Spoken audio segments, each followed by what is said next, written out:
എന്റെ വീട്ടിൽ എന്നെ കാണാനായി അടുത്ത ദിവസം വന്ന ഒരാൾ ലക്ഷ്മിയെ സൂക്ഷിക്കണമെന്നും ലക്ഷ്മിയെയും അപകടപ്പെടുത്താൻ സാധ്യതയുണ്ടെന്നുമാണ് എന്നോട് പറഞ്ഞിട്ട് പോയത്. നന്ദുവിന്റെ മൊഴി നന്ദു പറയാനായിട്ട് ശ്രമിച്ച ഇടങ്ങളിലെല്ലാം നന്ദു ആട്ടിപ്പായിക്കപ്പെടുകയായിരുന്നു. ആറ്റിങ്ങൽ ഡിവൈഎസ്പിയോട് പറയാൻ പോയി, അദ്ദേഹത്തിന്റെ ഓഫീസിൽ പോയി. അപ്പോൾ നിനക്ക് പ്രശ്നത്തിലൊന്നും ആവണ്ടെന്നുണ്ടെങ്കിൽ ഓടിക്കോ എന്നാണ് അദ്ദേഹം പറഞ്ഞത്. വയലിനിസ്റ്റ് ബാലഭാസ്കറിന്റെ മരണവുമായി ബന്ധപ്പെട്ട് ഈ കഴിഞ്ഞ ദിവസം ബാലഭാസ്കറിന്റെ ബന്ധു കൂടിയായിട്ടുള്ള പ്രിയ എന്ന് പറയുന്ന ഒരു ലേഡി അവരുടെ ഫേസ്ബുക്ക് അക്കൗണ്ട് വഴി കുറച്ച് കാര്യങ്ങൾ നമ്മളുമായിട്ട് ഷെയർ ചെയ്തിട്ടുണ്ടായിരുന്നു. അന്ന് തന്നെ അവരൊരു കാര്യം പറയുന്നുണ്ടായിരുന്നു, ഇനിയും വരും ദിവസങ്ങളിൽ ബാലഭാസ്കറിന്റെ മരണവുമായി ബന്ധപ്പെട്ടിട്ടുള്ള ആ ഒരു കേസുമായിട്ട് ബന്ധപ്പെട്ടിട്ടുള്ള കുറച്ച് കാര്യങ്ങൾ അവർ നമ്മളുമായിട്ട് വരും ദിവസങ്ങളിൽ ഷെയർ ചെയ്യുമെന്ന് അവർ പറഞ്ഞിട്ടുണ്ടായിരുന്നു. അവർ പറഞ്ഞതുപോലെ തന്നെ ഇന്നലെ അവരവരുടെ ഫേസ്ബുക്ക് അക്കൗണ്ട് വഴി ഒരു വീഡിയോ ഷെയർ ചെയ്തിട്ടുണ്ട്. ഒരു 25 മിനിറ്റ് 10 സെക്കൻഡ് ഉള്ള ഒരു വീഡിയോ ആണ്. അപ്പോൾ ഞാൻ ഇന്നലെ രാത്രി തൊട്ട് കാണുന്നുണ്ട്, ഒരുപാട് എന്നെ പോലെ റിയാക്ഷൻ വീഡിയോസ് ചെയ്യുന്ന ആളുകൾ പലരും ഈ ഒരു വീഡിയോ റീഷെയർ ചെയ്ത് അവരുടെ ചാനലുകൾ വഴിയൊക്കെ റീഷെയർ ചെയ്ത് കണ്ടു. വളരെ നല്ല കാര്യം. അവർ ഫേസ്ബുക്കിലിട്ട വീഡിയോ ആണ്, നമ്മളത് ഫേസ്ബുക്ക് യൂട്യൂബ് വഴിയൊക്കെ ഷെയർ ചെയ്യുമ്പോഴത്തേക്ക് ഒരുപാട് ആളുകളിലേക്ക് എത്തും. വളരെ നല്ല കാര്യം. പക്ഷേ എല്ലാവരും ഈ ഒരു വീഡിയോ കാണിച്ചു എന്നേ ഉള്ളൂ, അല്ലാതെ അവരുടെ അഭിപ്രായങ്ങൾ ഈ ഒരു വീഡിയോയുമായി ബന്ധപ്പെട്ട് പറയുന്നത് ഞാൻ കേട്ടില്ല. അപ്പൊ ഞാൻ വിചാരിച്ചു എന്തായാലും ഞാൻ എൻ്റെ ഒരു അഭിപ്രായം ഈ ഒരു വീഡിയോയുമായി ബന്ധപ്പെട്ട് സംസാരിക്കണം എന്നെനിക്ക് തോന്നി. ഈ ഒരു വീഡിയോ ഞാൻ നേരത്തെ പറഞ്ഞ പോലെ തന്നെ 25 മിനിറ്റ് 10 സെക്കൻഡ് ഒക്കെ ഉണ്ട്. ഞാനപ്പോൾ ഇതിനകത്തുനിന്ന് ഒരു 16 സെക്കൻഡോളം കട്ട് ചെയ്തെടുത്തിട്ടാണ് അതിന്റെ ആ ഒരു ഭാഗമാണ് ഞാനൊന്ന് റിയാക്ട് ചെയ്യാൻ പോകുന്നത്.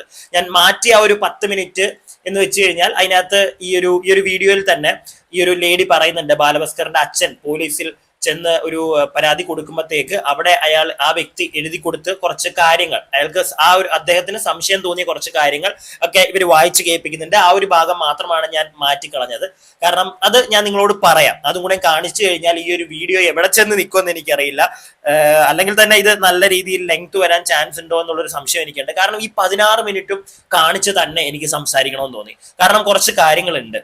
ഈ ഒരു വീഡിയോ ഇപ്പൊ വന്നതിന് ശേഷം ഇനിയും നമ്മുടെ ലക്ഷ്മി എന്ന് പറയുന്ന ബാലഭാസ്കറിന്റെ വൈഫ് ഒരു ഇന്റർവ്യൂ ഒക്കെ കൊടുക്കുകയാണെങ്കിൽ ബാലഭാസ്കറിന്റെ വൈഫിന് ലക്ഷ്മിക്ക് നല്ല രീതിയിലുള്ള ഒരു സൈബർ അറ്റാക്ക് കിട്ടാൻ ചാൻസ് ഉണ്ടെന്നാണ് എനിക്ക് തോന്നുന്നത്. കാരണം വളരെ പ്രോപ്പർ ആയിട്ട് ഈ പ്രിയ എന്ന് പറയുന്ന വ്യക്തി ഇതിനകത്ത് കുറച്ച് കാര്യങ്ങൾ പറഞ്ഞു പോകുന്നുണ്ട്. ഞാൻ ഇനി കൂടുതൽ അങ്ങോട്ട് നീട്ടിക്കൊണ്ട് പോകുന്നില്ല, നമുക്ക് ആ ഒരു വീഡിയോ കാണാം, എന്നിട്ട് ഞാൻ നിങ്ങളോട് സംസാരിക്കാം. ബാലഭാസ്കറിന്റെ കേസ് ഒരു കുടുംബ വഴക്കായി മാറിയത് എങ്ങനെ, എന്നിട്ടും ഞങ്ങൾ ഈ കേസുമായി മുന്നോട്ട് പോയത് എന്തുകൊണ്ട്, ഈ ഒരു കാര്യം പറയാൻ വേണ്ടിയിട്ട് തന്നെയാണ് ഈ വീഡിയോ ചെയ്യുന്നത്. ബാലചേട്ടൻ മരിച്ച ഒക്ടോബർ 2-ാം തീയതി വെളുപ്പിനെ അന്ന് മുതൽ ഞങ്ങൾക്ക് ഹോസ്പിറ്റൽ വിസിറ്റ് നിഷിദ്ധമായിരുന്നു. ഞങ്ങൾക്ക് ലക്ഷ്മിയുടെ വിവരങ്ങൾ അറിയാൻ കഴിയുമായിരുന്നില്ല. അതുവരെ ഞങ്ങൾ എല്ലാവരും, ബാലചേട്ടന്റെ അച്ഛൻ, അമ്മ, ചിറ്റപ്പന്മാര്, അമ്മാവന്മാര്, ഞങ്ങൾ കസിൻസ്, ചിറ്റന്മാര്, ഓരോരുത്തരും അവരവരുടെ ജോലികൾക്കിടയിൽ, കാര്യങ്ങൾക്കിടയിൽ, കുട്ടികളെ നോക്കുന്നതിനിടയിലൊക്കെ സൗകര്യത്തിനനുസരിച്ച് ഷിഫ്റ്റ് പോലെയാണ് വന്നുകൊണ്ടിരുന്നത്. എല്ലാ ദിവസവും പകൽ ഞാൻ അവിടെ ഉണ്ടായിരുന്നു. ലക്ഷ്മിയുടെ പോലും വളരെ ക്രിട്ടിക്കൽ ആയിട്ടുള്ള ഒരു സർജറി ഉണ്ട് എന്ന് അറിയിച്ചിരുന്നു. 3-ാമത്തെ ദിവസമാണെന്ന് തോന്നുന്നു, രാത്രി. ആ സമയത്ത് ബാലുചേട്ടന്റെ അച്ഛൻ, ചിറ്റപ്പൻ, ഒരു അമ്മാവൻ, പ്രകാശ് തമ്പി, ഇവരാണ് കാര്യങ്ങളൊക്കെ അറേഞ്ച് ചെയ്യാൻ ഓടുന്നത്, ബ്ലഡ് അറേഞ്ച് ചെയ്യാനൊക്കെ ഓടുന്നത്. അപ്പോൾ ബാലഭാസ്കറിന് വേണ്ടി മാത്രമല്ല കുടുംബം അവിടെ നിന്നിരുന്നത്. ഹോസ്പിറ്റലിൽ അഡ്മിറ്റ് ആയിരുന്ന എല്ലാവർക്കും വേണ്ടിയും അവരുടെ ഓരോ അപ്ഡേറ്റ്സും അറിഞ്ഞുകൊണ്ട് അവരുടെ ആവശ്യങ്ങൾക്കനുസരിച്ച് പ്രവർത്തിച്ചുകൊണ്ട് ഞങ്ങൾ എല്ലാവരും നിന്നതാണ്. ആ സർജറിയുടെ സമയത്ത് ലക്ഷ്മിയുടെ അനിയനെ, വീട്ടിലേക്ക് മടങ്ങിയിരുന്ന ലക്ഷ്മിയുടെ അനിയനെ വിളിച്ചപ്പോൾ, ഞാൻ ഇന്ന് ക്ഷീണിതനാണ്, ഇനി വരുന്നില്ല, അവിടെ കാര്യങ്ങൾ നടക്കട്ടെ എന്നാണ് വളരെ ലാഘവത്തോടെ അദ്ദേഹം പറഞ്ഞത്. നേരിട്ടുള്ള സംഭാഷണത്തിന്റെ കാര്യമാണ് ഞാൻ പറയുന്നത്, ഞങ്ങളുടെ കുടുംബാംഗവുമായി. അപ്പോൾ ഇങ്ങനെയൊക്കെ ഇരിക്കെ ആണ് ഒക്ടോബർ 2-ാം തീയതി മുതൽ ഞങ്ങൾക്ക് അവിടെ പ്രവേശനമില്ലാതാകുന്നത്. ഒക്ടോബർ 2 തൊട്ട് നിങ്ങൾക്ക് പ്രവേശനമില്ലാതെയാക്കുന്നു എന്ന് പറയുന്നുണ്ട്. പ്രിയ, ആരാണത് നിഷേധിക്കുന്നത് എന്നുകൂടെ പ്രിയ ഒന്ന് പറയണം. കാരണം അവിടെ ലക്ഷ്മി വയ്യാതെ ഹോസ്പിറ്റലിൽ കിടക്കുകയാണ്. ബാലഭാസ്കർ 2-ാം തീയതി മരിക്കുന്നു. ആ സമയത്തൊക്കെ ലക്ഷ്മിക്ക് ബോധമുണ്ടോ എന്ന് പോലും നമുക്കറിയില്ല. അപ്പൊ എന്തായാലും ലക്ഷ്മി ഒരിക്കലും പറയാൻ സാധ്യതയില്ല ഇങ്ങോട്ടേക്ക് അവരെ വിടണ്ട, ബാലഭാസ്കറിന്റെ കുടുംബത്തിനെ എന്നെ കാണിക്കാൻ സമ്മതിക്കണ്ട എന്നൊരിക്കലും ലക്ഷ്മി പറയുമെന്ന് എനിക്ക് തോന്നുന്നില്ല. പിന്നെ ആരാണ് നിങ്ങളെ, ബാലഭാസ്കറിന്റെ വൈഫിനെ, നിങ്ങളുടെ ബന്ധുവാണെന്ന് പ്രിയ തന്നെ പറയുന്നുണ്ട്, ബാലഭാസ്കർ ആണ്, അല്ലെങ്കിൽ പ്രിയയുടെ കാര്യവും പോവുക, വിട്ടുകളയുക. നമ്മുടെ ബാലഭാസ്കറിന്റെ അച്ഛനും അമ്മയ്ക്കും ഒക്കെ അവരുടെ മകന്റെ ഭാര്യയെ കാണാൻ പറ്റില്ല എന്ന് ആരാണ് പറഞ്ഞത്? അതുകൂടെ പ്രിയ ഒന്ന് പറയണം. ഞാനത് പ്രിയ പറയുമെന്ന് വിചാരിച്ചു, പക്ഷെ ഈ ഒരു വീഡിയോയിൽ പ്രിയ അത് പറയുന്നില്ല. നിഷേധിച്ചു എന്നേ പറയുന്നുള്ളൂ. ആര് നിഷേധിച്ചു? കാരണം ഒരാൾക്കും അത് നിഷേധിക്കാൻ പറ്റില്ല. കാരണം നിങ്ങളുടെ ബന്ധുവാണ് അവിടെ കിടക്കുന്നത്. അതും പോട്ടെ, ബാലഭാസ്കറിന്റെ അച്ഛനെയും അമ്മയെയും പ്രിയയ്ക്ക് കാണാൻ പറ്റില്ല എന്ന് പറയുന്നത് ആരാണ്?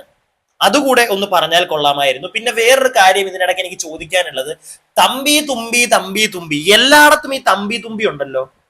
ഒരു നല്ല സുഹൃത്താണെങ്കിൽ ഉണ്ടാവും, നമ്മുടെ ഒരു കൂട്ടുകാരന് ആക്സിഡന്റ് പറ്റി കിടക്കുമ്പോൾ ഉണ്ടായിക്കോട്ടെ, വളരെ നല്ല കാര്യം. പക്ഷെ ഈ തമ്പിയുടെ കേസിൽ ഒരുപാട് സംശയിക്കേണ്ടതായിട്ടുള്ള കാര്യങ്ങൾ നേരത്തെ തൊട്ടേ ഉണ്ട്. ബാലഭാസ്കറിന്റെ ഫോൺ വരെ അദ്ദേഹത്തിന്റെ കയ്യിലായിരുന്നു, അദ്ദേഹത്തിന്റെ വീട്ടിൽ നിന്നാണ് കണ്ടെത്തിയത്. അതൊക്കെ വെച്ച് നോക്കുമ്പോഴത്തേക്ക് എന്തോ എവിടെയോ ഒരു വശപ്പശക്ക് ഈ തമ്പി എന്ന് പറയുന്ന ചേട്ടന്റെ കേസിൽ. മൊത്തത്തിൽ ഞാൻ ഈ ഒരു വീഡിയോയുടെ അവസാനം ഞാൻ എൻ്റെ ഒരു അനുമാനം ഈ ഒരു വിഷയത്തിൽ പ്രോപ്പറായിട്ട് നിങ്ങളോട് പറയാം. ജസ്റ്റ് ഒരു മിനിറ്റിൽ ഞാനത് തീർത്തു തരാം. എനിക്ക് എൻ്റെ മനസ്സിൽ എനിക്ക് വിശ്വാസം അതാണ് സംഭവിച്ചത് ഈ ഒരു വിഷയത്തിൽ എന്നുള്ളത് തന്നെയാണ്. അതിനകത്ത് ഈ തമ്പിയും തുമ്പിയും ഈ മറ്റേ ലത്ത ചേച്ചിയും എല്ലാം വരും. അത് നമുക്ക് അവസാനം പറയാം. അതിന് മുമ്പായിട്ട് ബാക്കി ഈ ഒരു വീഡിയോ നിങ്ങൾ കാണുക. ഒക്ടോബർ 2-ാം തീയതി സംസ്കാര ചടങ്ങുകളൊക്കെ കഴിഞ്ഞ് 6-ാം തീയതി ഫേസ്ബുക്കിലൂടെ ജ്യോതി ശ്രീധർ എന്ന് പറയുന്ന ഒരു അധ്യാപികയുടെ ഒരു പോസ്റ്റ് വരുന്നു. സംസ്കാര ചടങ്ങുകളിൽ ബന്ധുക്കളെല്ലാവരും വളരെയധികം എന്താ പറയുക, നാടകീയമായിട്ടുള്ള രംഗങ്ങളായിരുന്നു, കരച്ചിലായിരുന്നു, ക്യാമറയ്ക്ക് മുന്നിൽ മത്സരമായിരുന്നു, അങ്ങനെയൊക്കെയാണ് അവർ ഉപയോഗിച്ചിരുന്ന വാക്കുകൾ. പക്ഷെ കുറച്ചുപേർ അവിടെ വേദനയൊക്കെ കടിച്ചു അമർത്തി ഇരുന്നു. ബാലുചേട്ടന്റെ തമ്പി, ബാലുചേട്ടന്റെ ജമീൽ എന്ന് പറഞ്ഞ മറ്റൊരാള്. പിന്നെ അങ്ങനെ ഇങ്ങനെ പറഞ്ഞ് വീണ്ടും കുടുംബത്തെ കുറെ കുറ്റം പറഞ്ഞ് വല്യമ്മാവനെ മാത്രം എങ്ങും തൊടാതെ കുറച്ചൊന്ന് പുകഴ്ത്തി. പിന്നെ ഈ പറഞ്ഞ വ്യക്തികളെ അങ്ങേയറ്റം പുകഴ്ത്തിയൊക്കെയാണ് അവർ സംസാരിച്ചിരുന്നത്. ഇന്നലെയൊക്കെ ഒരുപാട് പ്രാവശ്യം മെൻഷൻ വന്ന് ബാലഭാസ്കർ ഏറ്റവും അധികം കുടുംബത്തെക്കുറിച്ച് മോശമായിട്ട് സംസാരിച്ചിട്ടുണ്ട്, ട്രബിൾഡ് ചൈൽഡ്ഹുഡിനെ പറ്റി സംസാരിച്ചിട്ടുണ്ട്, എക്സ്ട്രീം സ്വഭാവത്തെ പറ്റി സംസാരിച്ചിട്ടുണ്ട് എന്നൊക്കെ പറയുന്ന ആ ഒരു വീഡിയോ ഉണ്ടല്ലോ, കൈരളി ടിവിയിൽ വന്ന JB ജംഗ്ഷൻ. ആ JB ജംഗ്ഷന്റെ സ്ക്രിപ്റ്റ് തയ്യാറാക്കിയ അതേ വ്യക്തിയാണ് ഈ പറഞ്ഞ പോസ്റ്റ് ഇട്ട ആള്. ഇതിലൊക്കെ ബന്ധമുണ്ടോ എന്നുള്ളതും ചിന്തിച്ചോളൂ. എന്ന് മാത്രമല്ല, JB ജംഗ്ഷനിൽ മറ്റൊരാളുണ്ട്, ബാലുചേട്ടന്റെ ഏറ്റവും അടുത്ത സുഹൃത്തുക്കളായി ഉള്ള ഒരാളായി 18 വർഷത്തെ പരിചയം പറഞ്ഞുകൊണ്ട് അവതരിപ്പിക്കപ്പെടുന്ന വിഷ്ണു സോമസുന്ദരം എന്ന് പറയുന്ന വ്യക്തിയുമുണ്ട്. ബാലുചേട്ടന്റെ ചൈൽഡ്ഹുഡ് ഫ്രണ്ടായിട്ടാണ് വിഷ്ണുവും ലക്ഷ്മിയും CBIക്കും പോലീസിനും ഒക്കെ വിഷ്ണുവിനെ പറ്റി മൊഴി കൊടുത്തിരിക്കുന്നത്. പക്ഷെ ബാലുചേട്ടന്റെ ചൈൽഡ്ഹുഡ് ഫ്രണ്ടായിട്ട് കുടുംബത്തിന് പരിചയമില്ല. അല്ല, ചൈൽഡ്ഹുഡ് എന്ന് പറയുന്നതെങ്കിലും കുടുംബത്തിന് അറിയുന്ന കാര്യമായിരിക്കണമല്ലോ. അപ്പോ ബാലുചേട്ടന്റെ മ്യൂസിക് സർക്കിളിലെ ആ ഒരു ഫ്രണ്ട്സ്, ആ ഒരു കൂട്ടുകാരെയൊക്കെ ഞങ്ങളുടെ ഒരുവിധം എല്ലാ ആൾക്കാർക്കും, കുടുംബത്തിൽ എല്ലാവർക്കും പരിചയമാണ്, ഇന്നും പരിചയമുണ്ട്. അവരാരും പോലും പറയും തോന്നുന്നില്ല വിഷ്ണു. ഈ JB ജംഗ്ഷന്റെ ആ ഒരു ഇന്റർവ്യൂവിന്റെ കാര്യം, എനിക്കൊരു സബ്സ്ക്രൈബർ ആണ് ഈ ഒരു സാധനം അയച്ചു തന്നിട്ട് കാണാൻ പറയുന്നത്. അതിനകത്ത് ഈ ഒരു ഫാമിലിയെ പറ്റിയും ഒക്കെ, അതായത് ബാലഭാസ്കർ ചെറുപ്പത്തിൽ അനുഭവിച്ച ട്രോമാസ്, ഇതിനെ പറ്റിയൊക്കെ സംസാരിക്കുന്നുണ്ട്. അപ്പൊ ഇവിടെ പ്രിയ പറയുന്നത് അതൊക്കെ സ്ക്രിപ്റ്റഡ് ആണ്. ആ ഒരു സ്ക്രിപ്റ്റ് ചെയ്ത ഒരാൾ തന്നെയാണ് ഒരു പോസ്റ്റ് ഇട്ടതിന്റെ കഥയൊക്കെ ഇവർ പറയുന്നുണ്ട്. ആയിക്കോട്ടെ, സ്ക്രിപ്റ്റഡ് ആയിക്കോട്ടെ. ചിലതെന്ന് പറയാൻ പറ്റില്ല. മിക്ക പ്രോഗ്രാംസും നമ്മൾ ടിവിയിലൊക്കെ കാണുന്നത്, കോമഡി ഷോസ് ഉൾപ്പെടെ സ്ക്രിപ്റ്റഡ് ആണ്. ഈ ചിലർ വഴക്കുണ്ടാക്കി പോകുന്നു, ഇന്റർവ്യൂസിലൊക്കെ കാണുന്നത്, ഇതൊക്കെ സ്ക്രിപ്റ്റഡ് ആണ്. പക്ഷെ അവിടെയും എനിക്ക് ചോദിക്കാനുള്ള ഒരു ചോദ്യം, പ്രിയ സ്വന്തം അച്ഛനെയും അമ്മയും അല്ലെങ്കിൽ സ്വന്തം കുടുംബത്തിനെ നെഗറ്റീവ് പറയാൻ വേണ്ടി ഒരു ഒരു ഒരു ഒരു എന്താണ് ഒരു പ്രോഗ്രാം, ആ പ്രോഗ്രാമിന്റെ കണ്ടന്റ് ക്രിയേറ്റർ ഒരു സ്ക്രിപ്റ്റ് ഉണ്ടാക്കിയാൽ അത് ബാലഭാസ്കർ എന്ന് പറയുന്ന ആ ഒരു വ്യക്തി അക്സെപ്റ്റ് ചെയ്ത് അതിന് ഇരുന്ന് കൊടുക്കുമോ? എന്റെ സംശയം അത്രയേ ഉള്ളൂ. നമ്മൾ ആരെങ്കിലും നമ്മുടെ കുടുംബത്തിനെ നാട്ടുകാരുടെ ഫ്രണ്ടിൽ ചീത്തയാക്കുന്ന രീതിയിലുള്ള സ്ക്രിപ്റ്റ് ഒരാൾ റെഡിയാക്കി നമ്മുടെ മുന്നിലോട്ട് കൊണ്ടുവന്ന് അവരുടെ പ്രോഗ്രാമിന് അത് റേറ്റ് കൂടാൻ വേണ്ടി നിങ്ങൾ ഞങ്ങളെ സഹായിക്കണമെന്ന് പറഞ്ഞിരുന്നു കഴിഞ്ഞാൽ ഇരുന്ന് കൊടുക്കാൻ എന്നെ കൊണ്ട് ഇച്ചിരി ബുദ്ധിമുട്ടുണ്ട്. ആട്ടിവിടത്തേ ഉള്ളൂ. നിങ്ങളാണെങ്കിലും അതല്ലേ ചെയ്യുള്ളൂ. അപ്പോ ഈ ഒരു വിഷയം മാത്രം എനിക്കൊരു സംശയം വന്നു. പ്രിയ പറഞ്ഞതിനകത്ത് എനിക്കൊരു ഡൗട്ട് ഉണ്ട്. കാരണം അങ്ങനെ ബാലഭാസ്കർ ഇരുന്ന് കൊടുത്തോ സ്വന്തം കുടുംബത്തിനെ നെഗറ്റീവ് ആക്കാൻ വേണ്ടി? ഡൗട്ടാണ്. അതുപോലെ തന്നെ ഈ വിഷ്ണുക്കുട്ടന്റെ കാര്യമൊക്കെ പറയുന്നുണ്ടല്ലോ, അത് ഇവര് പറയുന്നുണ്ട് ഇവർക്ക് അറിയില്ല, ചെറുപ്പം തൊട്ടേ വിഷ്ണു ഒരു കൂട്ടുകാരനായിട്ടൊന്നും ഞങ്ങൾക്ക് അറിയില്ല. പക്ഷെ ലക്ഷ്മിയൊക്കെ പറയുന്നു. ലക്ഷ്മി അങ്ങനെ പറഞ്ഞിട്ടുണ്ടെങ്കിൽ ലക്ഷ്മി എന്തിനു പറഞ്ഞു? വൈ? എന്തിനാണ് ലക്ഷ്മി ആരെയൊക്കെയോ രക്ഷിക്കാൻ, നമുക്കത് ആദ്യം തൊട്ടേ മനസ്സിലാവുന്ന ഒരു കാര്യമാണ്. ലക്ഷ്മി ആരെയൊക്കെയോ രക്ഷിക്കാൻ ശ്രമിക്കുന്നു എന്നുള്ളൊരു കാര്യം, അതിന് പ്രോപ്പറായിട്ടുള്ള ഒരു ഉത്തരം ഞാൻ തന്നെ പറയാം. എനിക്ക് തോന്നിയത് ലക്ഷ്മിയുടെ ഭർത്താവും കുഞ്ഞും പോയി, ഇനി ലക്ഷ്മിക്ക് ആകെയുള്ളത് ലക്ഷ്മിയുടെ അച്ഛനും അമ്മയാണ്. അവരെയും കൂടെ നഷ്ടപ്പെടുത്തപ്പെടും എന്നുള്ളൊരു പേടി കൊണ്ടാണെങ്കിലോ ലക്ഷ്മി, അതുപോലെ തന്നെ ഭർത്താവ് മരിച്ചു, ഇനി ആ ഒരു ഭർത്താവിനെ ഒരു കള്ളക്കടത്ത് സംഘത്തിന്റെ ഒരു കണ്ണിയായിട്ട് ജനങ്ങളുടെ മുന്നിലേക്ക് ഇട്ട് കൊടുക്കണ്ട എന്നുള്ളൊരു മൈൻഡും കൂടെ ഉള്ളത് കൊണ്ടാണെങ്കിലോ ആ ലേഡി ഇപ്പൊ ഇങ്ങനെ ഒരുപാട് ഒഴിഞ്ഞു മാറി നടക്കുന്നത്. എന്റെ ഒരു സംശയമാണ്, അങ്ങനെ ആയിക്കൂടെ? ബാക്കി നിങ്ങൾ കാണും. ബാലുചേട്ടന്റെ ബാല്യകാല സുഹൃത്താണ് എന്നുള്ള കാര്യം. മറ്റൊന്ന് ഇഷാൻ ദേവ് എന്ന് പറയുന്ന ബാലുചേട്ടന്റെ കൺഫ്യൂഷൻ ടീം അംഗമായിരുന്ന അടുത്ത സുഹൃത്ത്. അദ്ദേഹവും പല ഇന്റർവ്യൂകളിലും പല ഡിബേറ്റുകളിലും ഇതുമായി ബന്ധപ്പെട്ട ഡിബേറ്റുകളിലും പറയുന്നുണ്ട്, വിഷ്ണു എന്ന് പറയുന്ന ആള് കൺഫ്യൂഷൻ ബാൻഡ് തുടങ്ങുന്ന സമയത്ത്, ഞങ്ങൾക്ക് ആർക്കും വിഷ്ണുവിനെ ഇഷ്ടമല്ല, കൺഫ്യൂഷൻ ബാൻഡ് തുടങ്ങുന്ന സമയത്ത് ഞങ്ങളോടൊപ്പം കൂടിയ ആളാണ് എന്ന് പറയുന്നുണ്ട്. അപ്പോ ആ ആളെയും ബാലുചേട്ടന്റെ ഉറ്റ സുഹൃത്തുക്കളിൽ ഒരാളായി അവതരിപ്പിക്കുക എന്നൊരു ലക്ഷ്യം ഉണ്ടായിരുന്നു തോന്നുന്നു. വിചിത്രം എന്ന് പറയട്ടെ, ഇവർ ഈ പോസ്റ്റിലൂടെ ഇട്ട എല്ലാവരും, തമ്പിയും ജമീലും ഒക്കെ കള്ളക്കടത്തുകാരായി പിന്നീട് അറിയപ്പെട്ടു. ഇവിടെയൊന്നും ഞങ്ങൾക്ക് പങ്കില്ല കേട്ടോ. കേസിന്റെ കാര്യം തുടങ്ങുന്ന അവിടെ മുതൽ പറയാം. ഇതിൽ ഞങ്ങൾ ചില വ്യക്തികളെ കൃത്യമായി പിൻ പോയിന്റ് ചെയ്ത് തന്നെയാണ് കേസ് കൊടുത്തത് എന്ന് പറഞ്ഞിരുന്നു. അതിനുള്ള കാരണവും പറഞ്ഞിരുന്നു. ബാലുചേട്ടന്റെ അച്ഛൻ നവംബർ 13 2018 ആദ്യമായി കേരള പോലീസ് ചീഫിന് നൽകിയ ഒരു ലെറ്ററാണിത്. അതിൽ അദ്ദേഹം കൃത്യമായി പറയുന്ന പോയിന്റ്സ് ഉണ്ട്. ഇത് ഒരു ഇൻട്രൊഡക്ഷനൊക്കെ കഴിഞ്ഞിട്ട് എന്താണ് സംഭവിച്ചത് എന്നുള്ളതൊക്കെ പറഞ്ഞത് കഴിഞ്ഞിട്ട് മംഗലപുരം പോലീസ് സ്റ്റേഷനിൽ എഫ്ഐആർ ഇട്ട് പ്രാഥമിക അന്വേഷണം നടത്തിയിട്ടുള്ളതും തുടർന്ന് അന്വേഷണം ആറ്റിങ്ങൽ ഡിവൈഎസ്പി നടത്തിവരുന്നതുമാകുന്നു. ഈ ആറ്റിങ്ങൽ ഡിവൈഎസ്പിയുടെ കാര്യമാണ് ഞാൻ ഇന്നലെ മെൻഷൻ ചെയ്തത്. അദ്ദേഹം നവംബർ ആ മാസത്തിലാണ് അദ്ദേഹം ഈ അന്വേഷണം തുടങ്ങുന്നത്. ലോക്കൽ പോലീസിന്റെ എഫ്ഐആർ ഇട്ടിട്ട് ഒടുവിൽ ഡിവൈഎസ്പിക്ക് കൈമാറിയ കേസിൽ അന്വേഷണം തുടങ്ങുന്നത്. അപ്പോൾ അദ്ദേഹം ദൃക്സാക്ഷികളുടെ വിവരങ്ങളുടെ അടിസ്ഥാനത്തിൽ ബാലഭാസ്കർ ആണോ അർജുനാണോ വണ്ടി ഓടിച്ചത് എന്നുള്ള കൺഫ്യൂഷനുണ്ട്. എന്നാലും ബാലഭാസ്കർ ആണ് എന്നൊരു നിഗമനത്തിലേക്ക് എത്തുന്നു എന്ന് പറഞ്ഞ് ഉള്ള അദ്ദേഹം മാധ്യമങ്ങളോട് സംസാരിച്ചതിന്റെ വാർത്തകൾ വന്നു തുടങ്ങി നവംബർ അവസാനം. അപ്പോൾ ഈ അന്വേഷണം നടക്കുന്ന സമയത്തും അർജുൻ മൊഴി മാറ്റി എന്നുള്ള പ്രശ്നങ്ങൾ നടക്കുന്ന സമയത്തുമൊക്കെയാണ് ഞങ്ങൾ കേസായി അല്ലെങ്കിൽ ഒരു പരാതിയായി കൊടുക്കുന്നതിനെ പറ്റി ചിന്തിച്ചു തുടങ്ങുന്നത്. ഒരു എഫ്ഐആർ, ഒരു അപകടം, അതേക്കുറിച്ചുള്ള കാര്യങ്ങൾ നടക്കട്ടെ എന്ന് വിചാരിച്ചു. പക്ഷെ ഇങ്ങനെ ഒരു കാര്യമുണ്ടല്ലോ, മൊഴി മാറ്റി അതിനനുകൂലമായി, അതും കൂടെ പറയണം. പോലീസ് സ്റ്റേഷനിൽ അർജുൻ അല്ല വണ്ടി ഓടിച്ചത്, ബാലുചേട്ടനായിരിക്കും, അതായത് പരിക്കുകളുടെ അടിസ്ഥാനത്തിൽ അർജുൻ അല്ല വണ്ടി ഓടിച്ചത് എന്ന് അർജുൻ പറയുന്ന സമയത്ത് പരിക്കുകളുടെ അടിസ്ഥാനത്തിൽ മനസ്സിലാക്കാൻ കഴിയുമല്ലോ ആരാണ് ഓടിച്ചത്. ഇപ്പൊ ഡോക്ടേഴ്സിനോട് കൺസൾട്ട് ചെയ്യേണ്ട കാര്യമല്ലേ, പോലീസ് ഒരിക്കലും അതിന് ശ്രമിച്ചില്ലല്ലോ എന്നൊക്കെ നമ്മൾ നമ്മുടെ ഭാഗത്ത് നിന്ന് പറയുമ്പോൾ വിഷ്ണു എന്ന വ്യക്തി അവിടെ നിന്ന് പറയുകയാണ്, കുടുംബത്തിനും പോലീസിനും മുന്നിൽ തന്നെ പറയുകയാണ്, അത് അർജുൻ പറഞ്ഞത് വേറൊന്നും കൊണ്ടായിരിക്കില്ല, ബാലു അതായിരിക്കും ആഗ്രഹിച്ചിട്ടുണ്ടാവുക. കാരണം ഇവനെ കൂടെ ഈ ഒരു നഷ്ടത്തിന്റെ പേരിൽ കേസിൽപ്പെടുത്തണമെന്ന് ബാലു ആഗ്രഹിക്കില്ല. അതുകൊണ്ട് ബാലു ഞാൻ തന്നെ ഓടിച്ചു എന്ന് ചിലപ്പോൾ പറഞ്ഞേക്കും. അതുകൊണ്ട് അങ്ങനെ ആയാലും മതി എന്നുള്ള ധൈര്യം. ഞങ്ങൾക്കത് വളരെ വിചിത്രമായി തോന്നി അന്ന് മാത്രമല്ല, ഇത് കേട്ടപ്പോഴത്തേക്ക് ഇന്ന് എനിക്കും വിചിത്രമായിട്ട് തോന്നുന്നുണ്ട്.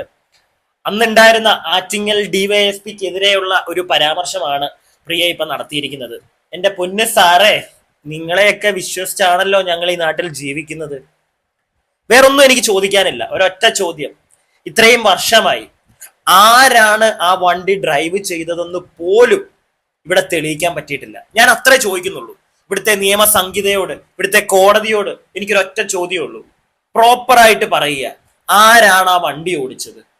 അതുപോലും ഇവിടെ തെളിയിക്കാൻ പറ്റുന്നില്ല എന്ന് പറഞ്ഞു കഴിഞ്ഞാൽ, ഒന്ന് ആ ഒരു വണ്ടി ഈ കണ്ടവര് പല ആളുകൾ പലത് പറയുന്നു. ബാലഭാസ്കർ പുറയിൽ കിടക്കുന്നത് കണ്ടു എന്ന് പറയുന്നത്, ഡ്രൈവ് എന്താ ഫ്രണ്ടിൽ നിന്ന് പുള്ളിയെ വെളിയിലോട്ട് എടുത്തു എന്ന് ചില സാക്ഷികൾ പറയുന്നു, പല കഥകൾ. പക്ഷെ ഒരു നല്ല ഒരു ഫോറൻസിക് ടീമൊക്കെ വന്നു കഴിഞ്ഞു കഴിഞ്ഞാൽ ഒന്ന് നോക്കിക്കഴിഞ്ഞാൽ കണ്ടുപിടിക്കാവുന്നതല്ലേ ഉള്ളൂ ആരാണ് ഡ്രൈവ് ചെയ്തതെന്നുള്ളത്. അതുപോലും ഇവിടുത്തെ ഗവൺമെന്റിനും ഇവിടുത്തെ പോലീസുകാർക്കും ഒന്നും ചെയ്യാൻ പറ്റുന്നില്ല. അത്ര എനിക്ക് ചോദിക്കാനുള്ളൂ. ആരാണ് ഡ്രൈവ് ചെയ്തത് എന്ന് ഞങ്ങളെപ്പോലുള്ള സാധാരണക്കാരനൊന്നും അറിഞ്ഞാൽ കൊള്ളാന്നുണ്ട്. കാരണം കുറെ കാലമായില്ലേ ഈ കേസ് ഇങ്ങനെ നടന്നു പോയിക്കൊണ്ടിരിക്കുന്നു. നാളെ നമുക്കും ഇതൊക്കെ വന്നു കഴിഞ്ഞാൽ എന്തെങ്കിലും നമ്മുടെ വീട്ടുകാർക്കൊന്നും അറിയണ്ടേ? അതിനിവിടുത്തെ ഈ നാട്ടിൽ ജീവിക്കുന്നതുകൊണ്ട് എന്തെങ്കിലും കിട്ടുമോ എന്ന് അറിയാൻ വേണ്ടിയിട്ടാ. ആരാണ് കറക്റ്റായിട്ട് ഓടിച്ചത് അതെങ്കിലും. ഇപ്പൊ ആ തമ്പിയൊക്കെ പറഞ്ഞ കഥകൾ കേട്ടല്ലോ നിങ്ങൾ, അല്ല വിഷ്ണു ഒക്കെ കേട്ടല്ലോ, അവരൊക്കെ പറഞ്ഞത് എന്താണെന്ന് ആ ഒരു സമയത്ത്. ബാലു അതായിരിക്കും ചിലപ്പോൾ ആഗ്രഹിച്ചതെന്ന്. എന്താണ് ആഗ്രഹിച്ചതെന്ന് ഇതിനകത്തൊക്കെ വന്നു പോവാത്ത, ലൈക്ക് ജസ്റ്റ് ആദ്യകാലത്തൊക്കെ ഉണ്ടായിരുന്നു ആ പേരൊക്കെ. ഇന്നൊന്നും ആ പേര് പോലും കേൾക്കുന്നില്ല. സ്റ്റീഫൻ ദേവസ്യ, ഒരു സിസ്റ്റർ ഒരു മൊഴി കൊടുത്തിട്ടുണ്ടായിരുന്നു. 43 മിനിറ്റ് ആണ് ICUയിൽ കയറിയത് സംസാരിച്ചുകൊണ്ടിരുന്നത്, കയ്യും തടവി, എന്നിട്ട് പ്രാർത്ഥിച്ചതാണെന്ന്. എവിടെ അതൊക്കെ? ഞാൻ എൻ്റെ ഒരു അനുമാനം, എനിക്ക് തോന്നിയ ഈ ഒരു വിഷയത്തിലെ ഏറ്റവും വലിയൊരു പെർസ്പെക്റ്റീവ് ഉണ്ട്. അതായിരിക്കാം എൻ്റെ മനസ്സിൽ, ഞാൻ നേരത്തെ പറഞ്ഞ കണക്ക് അതായിരിക്കാം ഇവിടെ സംഭവിച്ച് കാണുക, നടക്കാൻ ചാൻസ് ഉള്ളത് അത് മാത്രമാണ്. എന്തായാലും ബാക്കിയും കൂടെ നിങ്ങൾ കാണുക. അതുകൊണ്ട് തന്നെ ഞങ്ങൾ ഇതേക്കുറിച്ച് കൂടുതൽ ഫോളോ അപ്പ് ചെയ്തുകൊണ്ടുമിരുന്നു. അപ്പോഴാണ് ഡിവൈഎസ്പി ഇങ്ങനെ അത് കേസ് അവസാനിപ്പിക്കാൻ പോകുന്നു എന്നൊരു കാര്യവും വന്നത്, ആ ഒരു വാർത്ത കേട്ടു തുടങ്ങിയത്. അപ്പോഴാണ് ഈ ലെറ്റർ പോലീസ് ചീഫിന് ബാലചന്ദ്രന്റെ അച്ഛൻ നൽകുന്നത്, ഈ ഒരു പരാതി. അദ്ദേഹം പറയുന്നത് ഈ അന്വേഷണം നടന്നു വരുന്നു, എന്നാൽ ഈ കേസിൽ ചില സാഹചര്യ തെളിവുകൾ കൊണ്ട് ദുരൂഹതകൾ ഞാൻ കാണുന്നു. ആയതിലേക്ക് ഇപ്പോഴുള്ള അന്വേഷണം തൃപ്തികരമല്ല. താഴെ പറയുന്ന സംഗതികൾ കൊണ്ടാണ് ഈ അപകടത്തിൽ എനിക്ക് ദുരൂഹത വർദ്ധിച്ചിരിക്കുന്നത് എന്ന് പറഞ്ഞ് പോയിന്റഡ് ആയിട്ടാണ് പിന്നെ കാര്യങ്ങൾ പറയുന്നത്. ദൂരയാത്രകളിൽ ഒന്നും തന്നെ എന്റെ മകൻ വണ്ടി ഓടിക്കാറില്ല, 1. 2, വണ്ടി ഓടിച്ചിരുന്ന ഡ്രൈവർ അർജുന് കഴുത്തിന് മുകളിൽ യാതൊരു പരിക്കും ഉണ്ടായിരുന്നില്ല. അപകടം കഴിഞ്ഞ് ആദ്യത്തെ 2 ആഴ്ച വരെ യാത്രയിൽ കൊല്ലം വരെയുള്ള കാര്യങ്ങൾ മാത്രമേ ഓർമ്മയുള്ളൂ എന്നാണ് അയാൾ പറഞ്ഞിരുന്നത്. എന്നാൽ ആശുപത്രിയിൽ നിന്ന് ഡിസ്ചാർജ് ആയ ശേഷം എന്റെ മകനാണ് വണ്ടി ഓടിച്ചിരുന്നത് എന്ന് അയാൾ പറയുകയുണ്ടായി. 3, കൊല്ലത്ത് അവർ രണ്ടുപേരും ഇറങ്ങി ജ്യൂസ് കഴിച്ചു എന്ന് പറയുന്നു. എന്നാൽ 2 അന്വേഷണ ഉദ്യോഗസ്ഥരും ഇത്തരത്തിലേക്ക് അന്വേഷണം നടത്തുകയോ ആ ഭാഗത്തെ CCTV ക്യാമറകൾ പരിശോധിക്കുകയോ ചെയ്തിട്ടില്ല. അപകടത്തിൽ പരിക്ക് പറ്റിയ ആൾക്കാരെ ആദ്യമായി ആശുപത്രിയിൽ കൊണ്ടുപോയ ആംബുലൻസ് ജീവനക്കാരെ ചോദ്യം ചെയ്തിട്ടില്ല എന്നാണ് മനസ്സിലാക്കുന്നത്. 5, അപകടം നടന്ന സ്ഥലത്ത് നിന്നും ലഭിച്ച മകന്റെ മൊബൈൽ ഫോൺ, വാലറ്റ് മകന്റെ മാനേജർ തമ്പി കുറേ ദിവസം കൈവശം വെച്ചിരിക്കുകയായിരുന്നു. 6, ഡ്രൈവർ അർജുൻ ഇത്തരത്തിൽ മാറി മാറി പറഞ്ഞിട്ടും ടിയാന്റെ മൊബൈൽ ഫോൺ അന്വേഷണ ഉദ്യോഗസ്ഥർ പരിശോധിച്ചിട്ടില്ലെന്നാണ് ഞാൻ മനസ്സിലാക്കുന്നത്. 7, ക്ഷേത്ര ദർശനത്തിന് പോയ മകനും കുടുംബത്തിനും കഴിഞ്ഞ 5 വർഷത്തിനു മേലെ ഒറ്റപ്പാലത്തിന് സമീപം ചെർപ്പളശ്ശേരി വില്ലേജിൽ പൂന്തോട്ടം എന്ന പേരുള്ള ആയുർവേദ ആശുപത്രിയുമായി ബന്ധപ്പെട്ട് റിസോർട്ട് നടത്തുന്ന ഡോക്ടർ രവിയും അദ്ദേഹത്തിന്റെ ഭാര്യ ലതയുമായി നല്ല സൗഹൃദ ബന്ധമായിരുന്നു. സൗഹൃദം മൂലം ധാരാളം പണം അവരുടെ ആവശ്യാർത്ഥം അവരുടെ പല പല ബിസിനസ്സുകളിലും മകൻ പണം മുടക്കിയിരുന്നു. അവർ ചുമതലപ്പെടുത്തിയ അവരുടെ ബന്ധു കൂടിയായ അർജുനായിരുന്നു ഈ ദിവസം വാഹനം ഓടിച്ചിരുന്നത്. അതായത് ലതയുടെ സഹോദരന്റെ മകനാണ് അർജുൻ. അപ്പൊ ഈ ലതയൊക്കെ നമ്മൾ ഇനി അങ്ങോട്ട് സംശയ കണ്ണ് കൂടി നോക്കുമല്ലോ, അത് കുറച്ചും കൂടെ നമ്മളൊന്ന് കൂട്ടണം എന്നാണ് എനിക്ക് പറയാനുള്ളത്. കാരണം ഈ ലതയ്ക്കും ഭർത്താവിനും ഒക്കെ പൈസ കൊടുത്തിട്ടുണ്ടായിരുന്നു ബാലഭാസ്കർ, അവരുടെ പല ബിസിനസ്സുകളിലും ഇൻവെസ്റ്റ് ചെയ്തിട്ടുണ്ടായിരുന്നു. അങ്ങനെയുള്ള ഒരു കാര്യം കൂടെ പുറത്തേക്ക് വരുന്നുണ്ട്, മനസ്സിലായില്ല? ഇത് അന്ന് ഒരു അച്ഛൻ പരാതി, ഞാൻ നേരത്തെ നിങ്ങളോട് പറഞ്ഞിട്ടുണ്ടായിരുന്നു ഈ ഒരു പരാതിയുടെ ഡീറ്റെയിൽ വെക്കുന്നില്ല, പക്ഷെ ഇരിക്കട്ടെ, ഇതും കൂടെ നിങ്ങൾ കുറച്ച് കേൾക്കണം. ഈ ഒരു കാര്യം കേൾപ്പിച്ചുകൊണ്ടാണ് എനിക്കിപ്പോ ഇങ്ങനെ ഒരു സംശയം വന്നത്. അപ്പൊ നമ്മള് ലതയൊക്കെ സംശയിക്കേണ്ട രീതി കുറച്ചുകൂടെ കൂടണ്ടേ? സംശയക്കണ്ണിന്റെ ഒരു അളവൊന്ന് കൂട്ടണ്ടേ? കാരണം ഒന്ന് ആലോചിച്ച് നോക്കൂ, അവർക്കൊക്കെ പൈസ കൊടുത്തിട്ടുണ്ട് ഈ ഒരു വ്യക്തി. അതിനകത്താണെങ്കിലും അവരൊക്കെ ആയിട്ട് ബന്ധമുള്ള അവരുടെ ഈ ഒരു ബന്ധുവായിട്ടുള്ള ഈ ഒരു അർജുൻ, പിന്നെ മറ്റേ തമ്പി, ഇവരെല്ലാവരും വേറെ പല കേസുകളുടെയും പുറകെ പോകുന്ന ചേട്ടന്മാരും കൂടെ ആണെന്ന് ആലോചിക്കണം. ബാക്കി കേക്ക്. അർജുന്റെ പൂർവ്വചരിത്രം ചില കുഴപ്പങ്ങൾ പിടിച്ചിരുന്നതായതുകൊണ്ട് അവനെ നേരെയാക്കുന്നതിന് വേണ്ടിയാണ് ഡോക്ടർ ദമ്പതിമാർ മകനെ ഏൽപ്പിച്ചത് എന്ന് മകൻ തന്നെ എന്നോട് പറഞ്ഞിട്ടുണ്ട്. അത്തരത്തിലുള്ള ഒരാളുടെ മൊഴിമാറ്റം എന്നെ കൂടുതൽ ദുരൂഹതയിലേക്ക് എത്തിക്കുന്നു. എന്റെ വീട്ടിൽ എന്നെ കാണാനായി അടുത്ത ദിവസം വന്ന ഒരാൾ, ഇത് ഒന്ന് ശ്രദ്ധിക്കാം. എന്റെ വീട്ടിൽ എന്നെ കാണാനായി അടുത്ത ദിവസം വന്ന ഒരാൾ ലക്ഷ്മിയെ സൂക്ഷിക്കണമെന്നും ലക്ഷ്മിയെയും അപകടപ്പെടുത്താൻ സാധ്യതയുണ്ടെന്നുമാണ് എന്നോട് പറഞ്ഞിട്ട് പോയത്. കടുത്ത ദുഃഖത്തിലായിരുന്നതിനാൽ അയാൾ ആരെന്നോ എവിടെ നിന്ന് വന്നതാണെന്നോ എനിക്ക് മനസ്സിലാക്കാൻ കഴിഞ്ഞില്ല. അതിലും ഞാൻ എന്തോ ദുരൂഹത മനസ്സിലാക്കുന്നു. ആ സമയത്ത് ഒരുപാട് പേര് വിസിറ്റേഴ്സായിട്ട് വരുന്നുണ്ടായിരുന്നു. ബാലുചേട്ടന്റെ അച്ഛന് ഒരു കോള് വന്നിരുന്നു ഒമാനിൽ നിന്ന്, ഇതേ കാര്യം സൂചിപ്പിച്ചുകൊണ്ട് തന്നെ.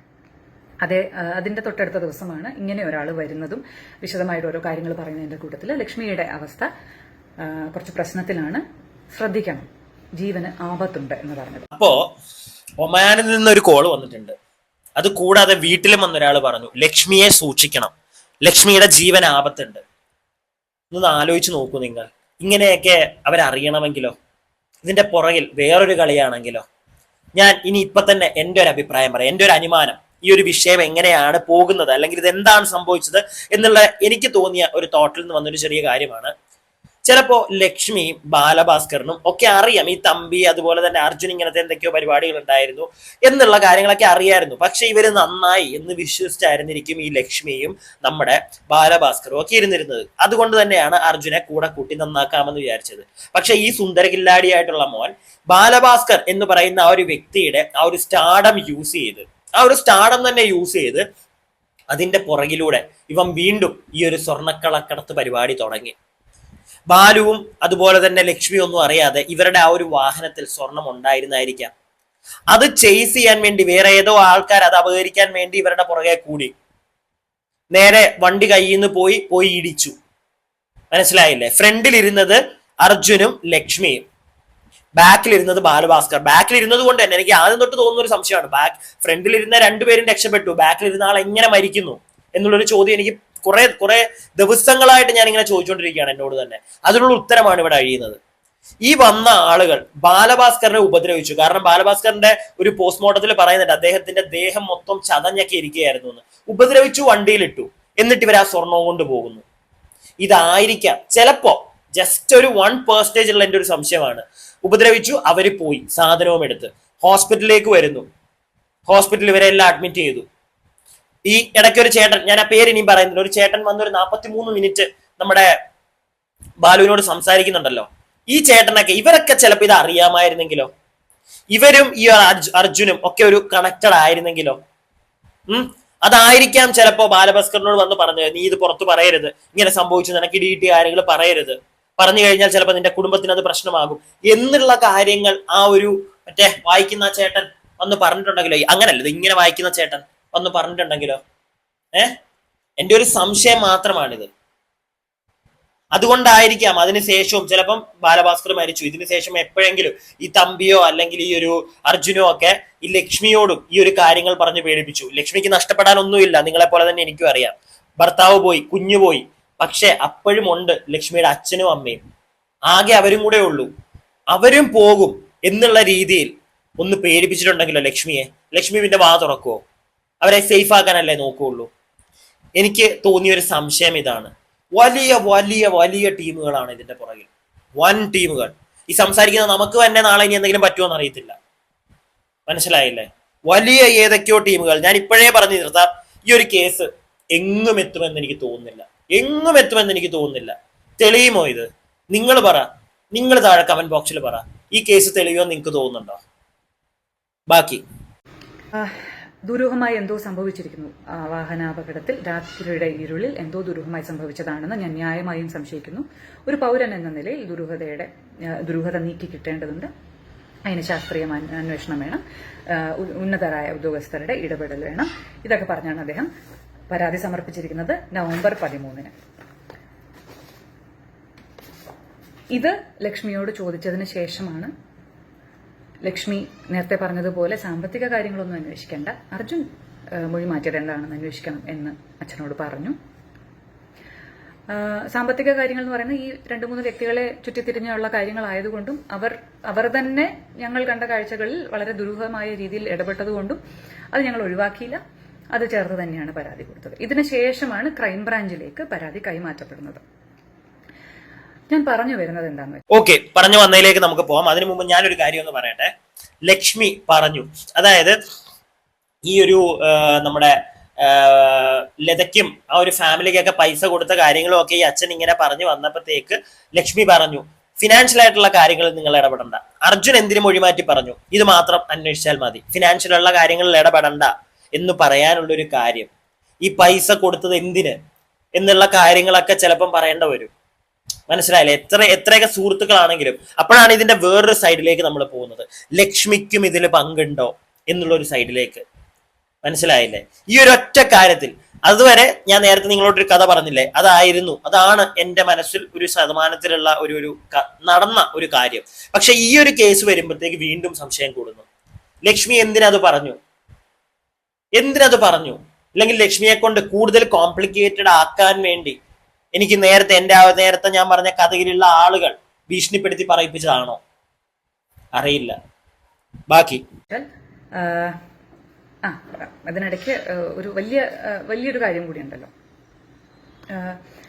നേരത്തെ പറഞ്ഞ പോസ്റ്റിൽ പരാമർശിക്കപ്പെട്ട ജമീൽ മുഹമ്മദ് FIR-ൽ 4:15 എന്നാണ് അപകട സമയം എഴുതിയിരിക്കുന്നത്. അത് കൃത്യമായി കണ്ടെത്തിയിരിക്കുന്നത് ലതയുടെ കോൾ, പൂന്തോട്ടം ലതയുടെ കോൾ എത്തിയോ എന്നറിയാൻ വിളിച്ച കോളുകൾ കണ്ടതിന് ശേഷം പോലീസ്, അപകട സ്ഥലത്തെത്തിയ പോലീസ് ആ ഫോൺ എടുക്കുന്ന സമയത്ത് എടുത്തത് പോലീസാണ്.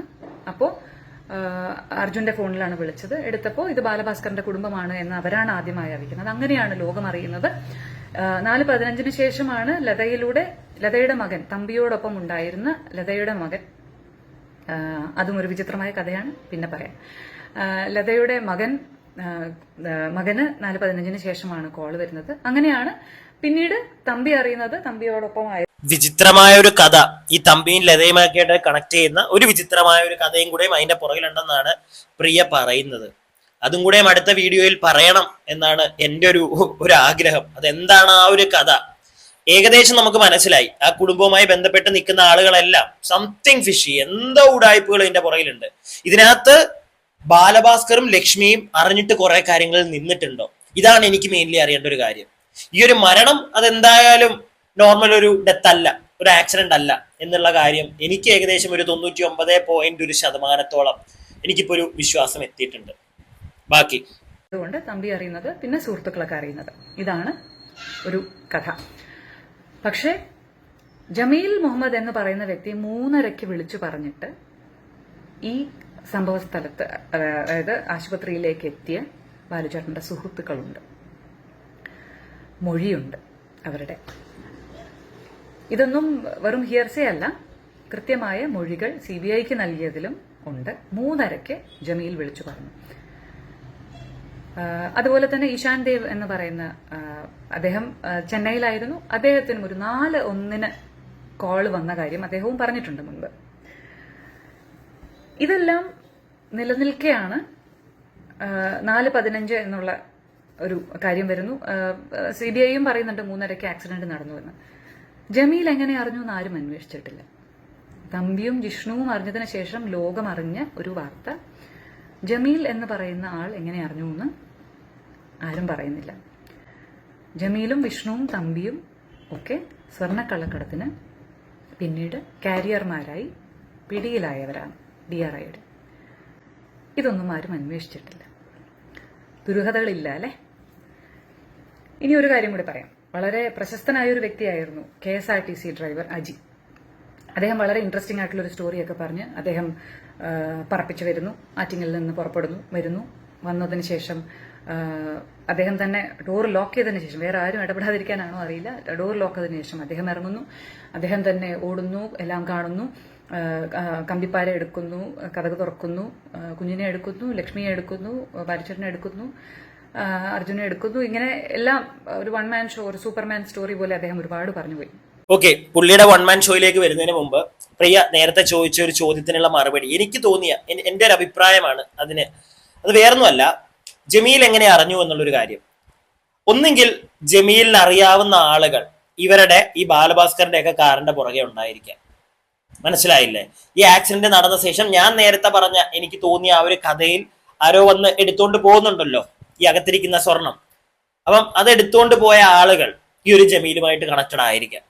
ഇത് കഴിഞ്ഞ ഉടനെ തന്നെ ജമീലിനെ അവരെ അറിയിക്കുന്നു. ഇല്ലെങ്കിൽ ചിലപ്പോൾ ജമീൽ തന്നെ ആയിരിക്കാം ഇവരുടെ പുറകെ ഉണ്ടായിരുന്നത്. ഇങ്ങനെയുള്ള കുറച്ച് കാര്യങ്ങൾ ഞാൻ നേരത്തെ നിങ്ങളോട് ആ ഒരു സ്റ്റോറി പറയാനുള്ള കാരണങ്ങൾ ഇതൊക്കെയാണ്. എനിക്കിങ്ങനെ ഈ ഒരു കാര്യങ്ങളൊക്കെ കേട്ട് കഴിഞ്ഞപ്പോഴത്തേക്ക് സംശയം ഇങ്ങനെയാണ് തോന്നിയത്. ബാക്കി അദ്ദേഹമായിരുന്നു പ്രൈം വിറ്റ്നസ്. കുറേയേറെ കാലം ക്രൈം ബ്രാഞ്ചിനും അങ്ങനെ തന്നെയായിരുന്നു, അവസാന ഘട്ടം വരെ.